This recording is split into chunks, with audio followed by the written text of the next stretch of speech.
લાગે અંકલ ઘરે નથી. રાહુલ, એ રાહુલિયા, લે કોણ છે? ઓ શ્યામળ બેટા, આ બેસ.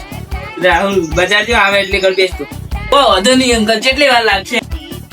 બસ આવતો જ હશે. અને બેટા તને ગાડી આવડે છે? આ કાકા પાકી આવડે ગાડી તો આવડે છે. તો પછી કાલે એક્સિડન્ટ કેવી રીતે કર્યો તો? એક્સિડન્ટ ના કાકા, મેં કોઈ એક્સિડન્ટ નહીં કર્યો ગાડીનો. તો રહેવા દે, હવે જુઠ્ઠું ના બોલીશ. રાહુલે મને બધું કહી દીધું છે. તે કાલે ગાડી ચલાવવાની જીદ કરી હતી ને, પરાણે ગાડી ચલાવી હતી ને ભેતે ઠોકી હતી. ગાડી નીકળ પણ ઠોકી નામ મારું હાલે છે.